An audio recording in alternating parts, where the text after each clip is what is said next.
நம்முடைய இயல்பு குணம் என்ன சொல்லுங்க பார்க்கலாம். நம்முடைய இயல்பு குணம் என்ன சொல்லுங்க பார்க்கலாம். நம்ம யாரை போல் யார் பாவனை சாயனமாக படைக்கப்பட்டோம்? கடவுளுடைய சாயல் பாவனமாக படைக்கப்பட்டபடினாலே நம்முடைய குணம் இயல்பு குணம் கடவுளை போல இருக்க வேண்டும். கடவுள் அன்பானவர்.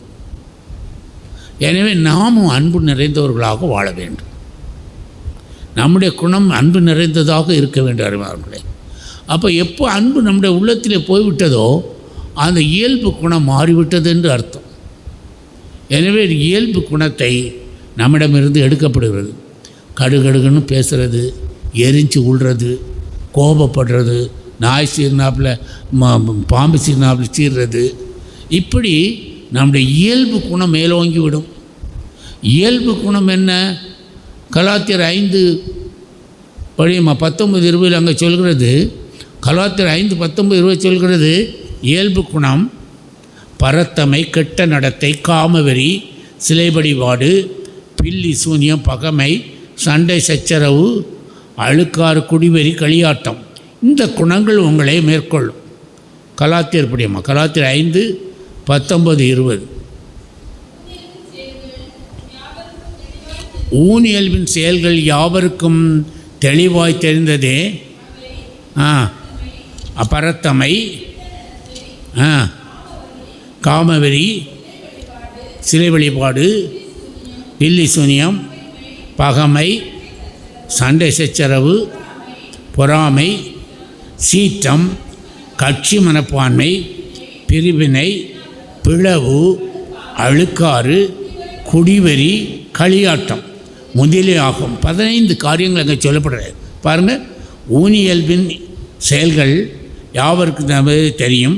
அவை பரத்தமை, கெட்ட நடத்தை, உங்களுக்கு தெரியும், அதுக்கெல்லாம் நான் விளக்கம் சொல்ல வேண்டிய இல்லை. கெட்ட நடத்தை, காமவெறி, சிலர் பாருங்கள் ஒரு பெண்டாட்டியோட நிற்கிறதே இல்லை, இஷ்டம் போல் பல பாலிகமஸுக்கு வர்றவங்களுக்கு தான் இந்த நோய் எய்ட்ஸ் நோயை ஆண்டவர் கொடுத்தார்.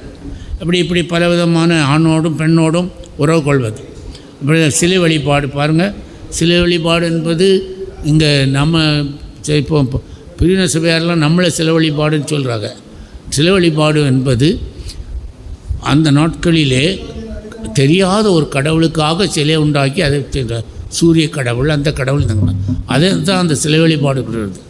நாம் இப்பொழுது அந்தோனியார் வச்சுருக்குறோம், அன்னை மரியாதை வச்சுருக்கோம், இதெல்லாம் நாளைக்கு உங்களுக்கு அவர் பிரதர் விளக்கி சொல்வார். அது சிலை வழிபாடு அல்ல. அவர்கள் இந்த உலகத்தில் பிறந்தவர்கள், அவர்களை ஒரு அடையாளமாகத்தான் நாம் வைத்திருக்கோம்.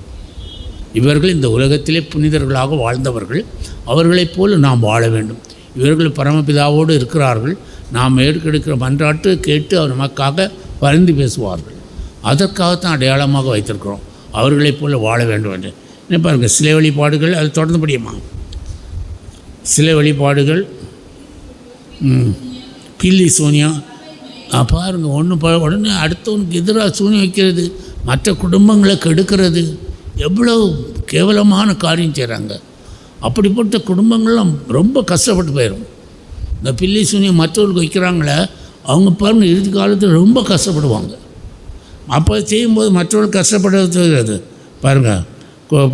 கிராண்ட சச்சரவு, பகைமை, பில்லி சூனியம், பகைமை, சண்டை சச்சரவு, பொறாமை, மற்றவங்க நல்லா இருக்கிறது நமக்கு பிடிக்கிறதே கிடையாது. அவன் ஒரு வீடு கட்டிட்டா உடனே எங்கேருந்து கட்டினானோ பொண்டாடி அப்படின்னு நம்மளை பேச ஆரம்பிச்சிடணும். மற்றவர்கள் நல்லா இருக்கட்டும், நான் பக்கத்தில் இருக்கும் வீடு கட்டினா ஆண்டவரே அவன் நல்லா இருக்கட்டும்னு நினைங்க.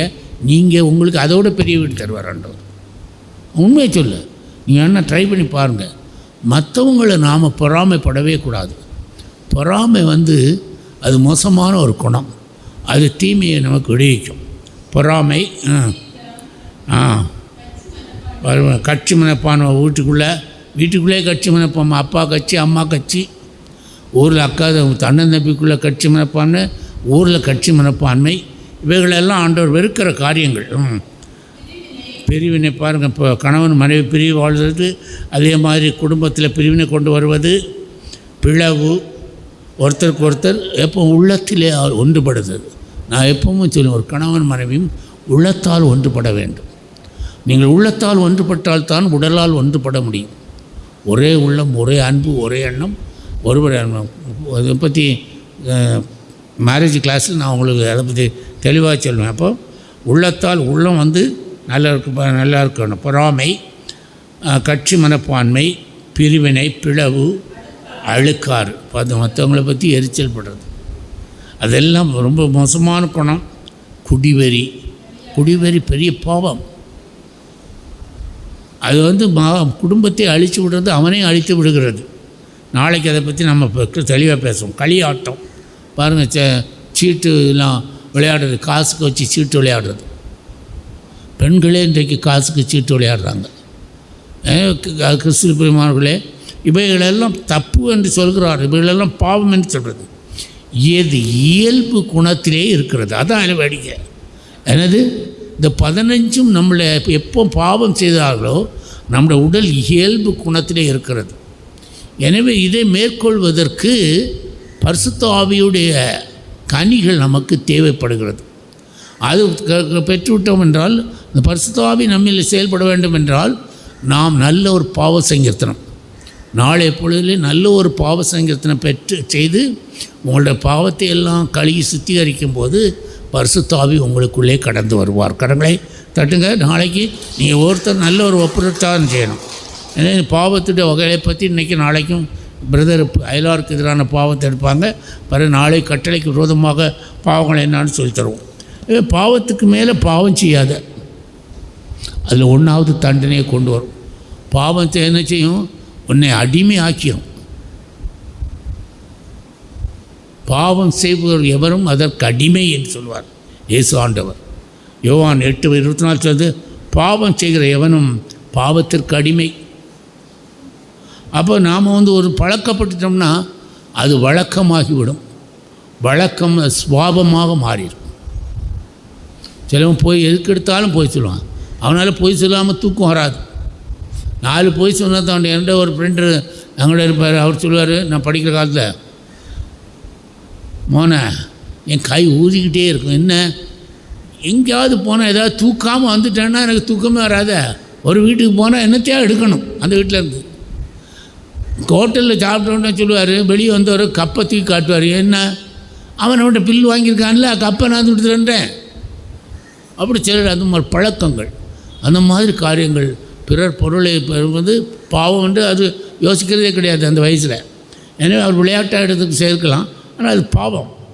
இப்படிப்பட்ட சில பாவங்கள்லாம் நம்ம தவிர்க்க வேண்டும். நான் சொல்கிறேன், பாவம் எங்கேருந்து வருகிறது என்றால், எங்கேருந்து வருது பாவம்? எங்கேருந்து வருது சொல்லுங்கள்? உங்கள் உள்ளத்திலிருந்து தான் பாவம் வருது. உள்ளம் சரியாயிட்டா நான் பாவம் செய்ய மாட்டோம். உள்ளத்தை சரி செய்கிற இடம் தான் இந்த இடம். நீங்கள் உங்கள் உள்ளத்தை சரி செய்யக்கொள்ளக்கு இது ஒரு அருமையான இடம். இங்கே ஆண்டவர் உங்களோடு பேசி நீங்கள் என்ன தவறு செய்கிறீங்களோ அதையெல்லாம் சுட்டி காட்டி அதிலிருந்து இங்கே எப்படி வெளிப்பெற வேண்டும் என்றெல்லாம் இங்கே ஆண்டவர் உங்களுக்கு கற்றுக் கொடுப்பார். அதன் பிறகு உங்கள் உள்ளம் களங்கமற்றதாக இருக்க வேண்டும். உள்ளத்திலிருந்தே பாவம் வருகிறது. மனித உள்ளத்திலிருந்தே பரத்தமை, கெட்ட களவு, கொலை, விபச்சாரம், பேராசை, தீச்செயல், வஞ்சகம். பாருங்கள், சொல்லப்படுற மார்க் 7:21 படியுமா? மார்க் 7:21 நான் அதிலிருந்து எடுத்து படிக்கிறேன். மார்க் 7:21 சீக்கிரமாக. பிரதர் வந்துட்டாரா? டைம் ஆயிடுச்சா? பரத்தமை, கொலை,